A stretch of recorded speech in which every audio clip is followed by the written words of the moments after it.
Greetings, friends of liberty.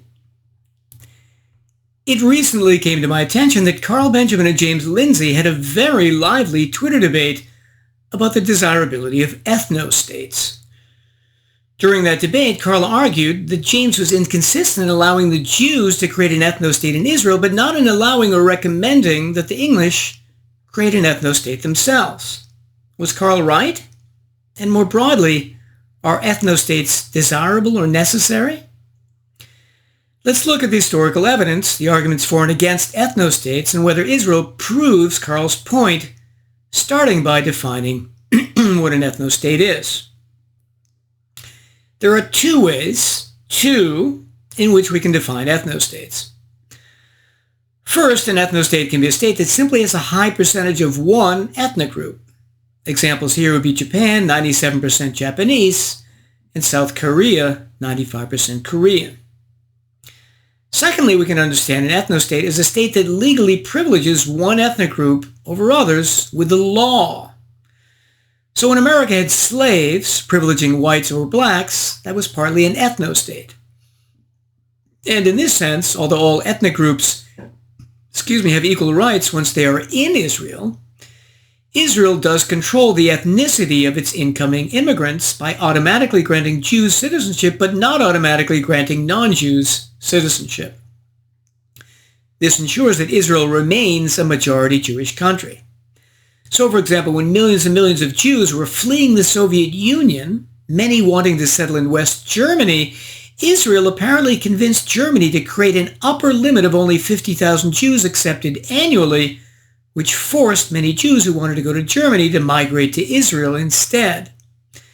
This, of course, was coercion exercised by the State of Israel on fellow Jews in combination with the German government. In this sense, and to my knowledge in this sense only, is Israel legally, and not just demographically, by manipulating in this and other ways the type of incoming immigrants, an ethnostate.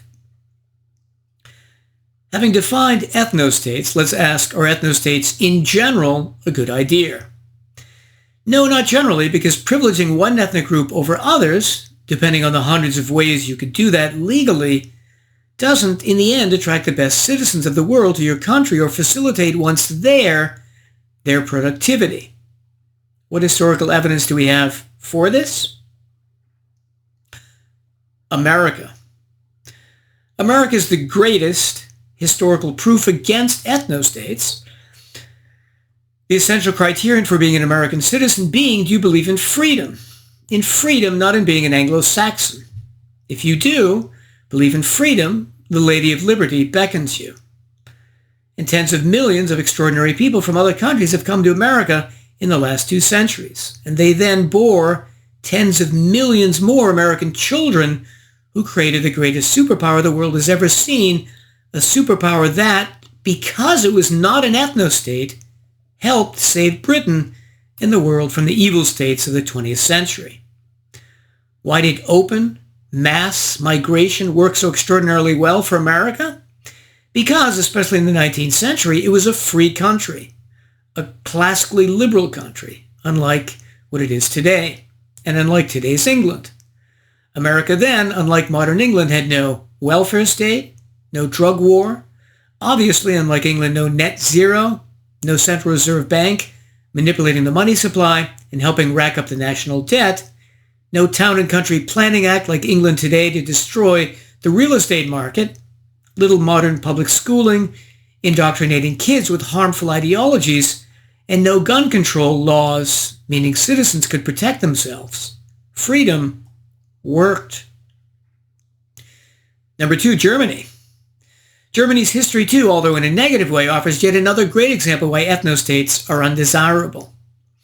Although Germany in the 19th century was actually in many ways a country with classically liberal ideals, the German and European revolutions of 1848 being motivated by these ideals. Unfortunately, after Bismarck's unification of the country in 1870 and the rise of ethnic nationalism in the latter half of the 19th and early parts of the 20th century, Germany gave up those classically liberal ideas, and we all know what it became.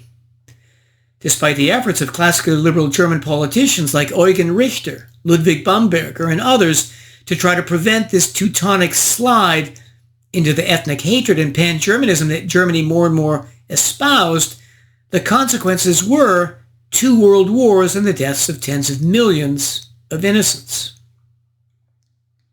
Number 3, Switzerland. Switzerland, like the US, is a very well-functioning multi-ethnic state with about 22% French, 8% Italian, and 63% German-speaking ethnic groups. So contrary to what Carl says, a state is not formed to protect an ethnic group, but to protect any group of people from their rights being violated. As Switzerland shows, it's irrelevant whether that group that wants to protect their rights from being violated has one or many ethnicities.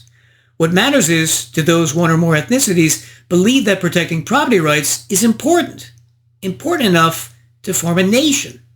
Yes, the Swiss French, Swiss Germans, and Swiss Italians all believe that. Number 4, Britain. Britain, too, was an amalgamation of many ethnic groups: Scottish, Welsh, Irish, and English. Did that work?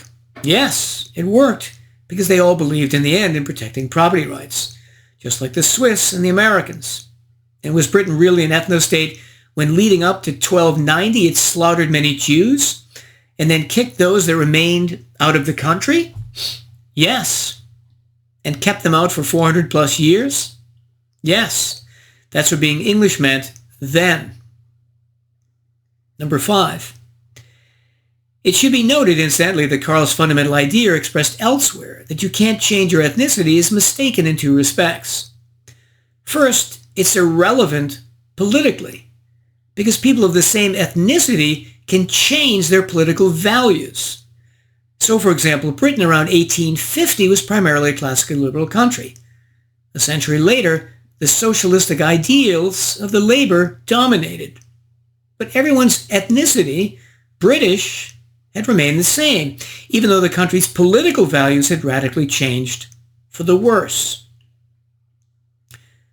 Secondly, you obviously can change your ethnicity, and you can change it because you can add the culture of a new ethnic group to your cultural repertoire. So tens of millions of Europeans have come to the US and become Americans. They entered a new country, and at least to a degree, many chose to adopt that new cultural ethnicity over time. So to sum up, Carl's claim that you can't change ethnicities is both irrelevant, since people of the same ethnicity can change their political values without changing their ethnicity, and false, because millions obviously have added an ethnicity to one they already had. Number 6, now let's turn to Israel. Is it inconsistent, as Carl charges, to let Israel be the ethnostate it is in terms of ensuring a Jewish majority population, but not to let England take actions to be an English majority population as well? Is it, as Carl charges, one rule for me and another for thee? This question can be answered in 2 possible ways. First, with regard to historical anti-Semitism, and secondly, with regard to the screening and manipulation of immigrant ethnicity, as Israel does. 6a.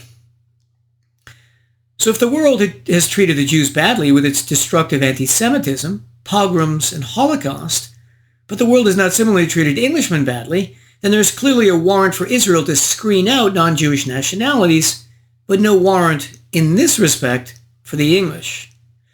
Not when we look at the broad sweep of history. 6b.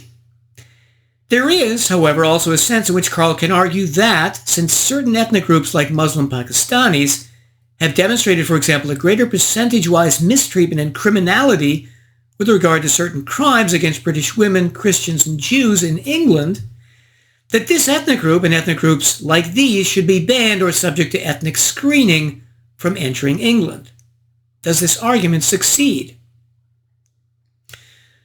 Well, we need to understand, in the first place, what has caused the rise of this Pakistani criminality. Criminality that screening might prevent, criminality like Asian grooming gangs in England for close to half a century.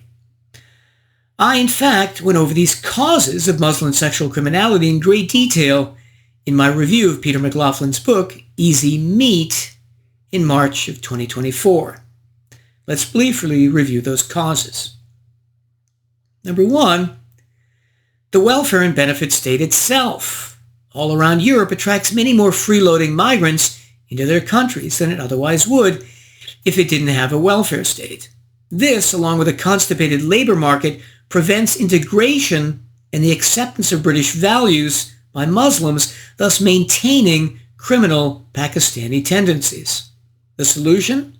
Get rid of the welfare state. All of it.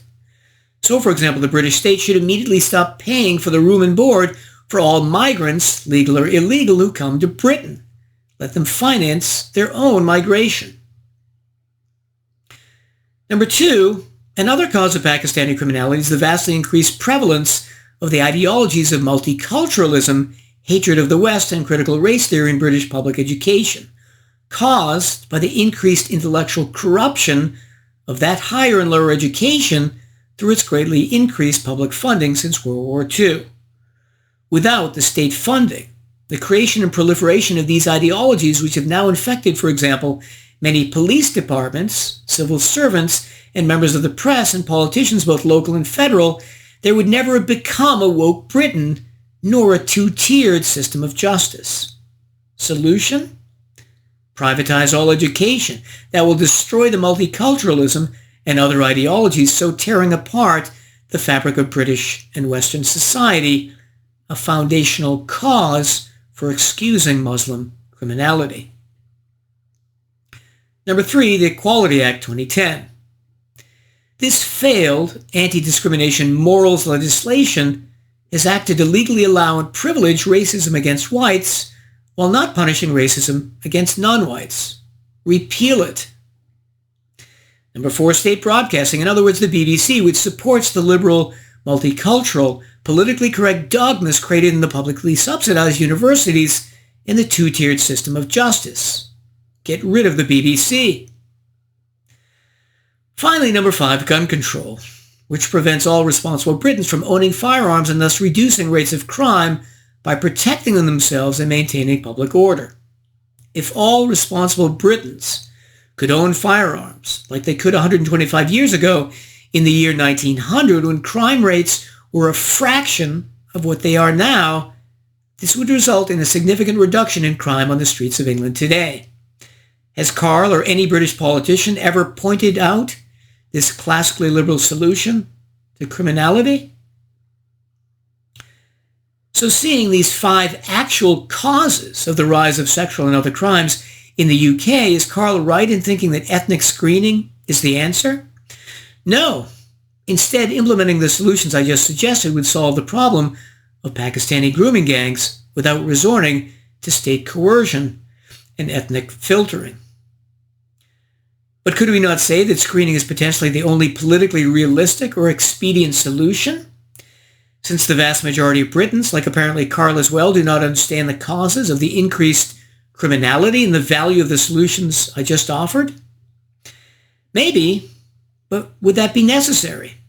Or the best solution? No. And should not Karl make a big difference in pointing out to his fellow Britons what the actual causes are? He likely could, being in charge of the huge Lotus Eaters media platform. One final point. The Imperial College of London reported in 2024 that if the UK were to match the performance of the top 10% of OECD countries in addressing treatable conditions like sepsis and blood clots, it could see 13,495 fewer preventable deaths each year. Similarly, the Royal College of Emergency Medicine found in 2024 that long wait times in accident and emergency departments are likely to be causing 14,000 excess deaths annually.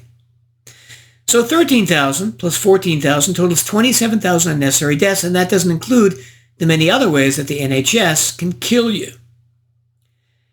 In other words, if we then estimate that the NHS over the last half century has killed on average 15,000 Britons unnecessarily annually by the incompetent treatment this socialist system of healthcare provides, that would amount to 50 years times 15,000, or 750,000 unnecessary deaths by the NHS in the last half-century.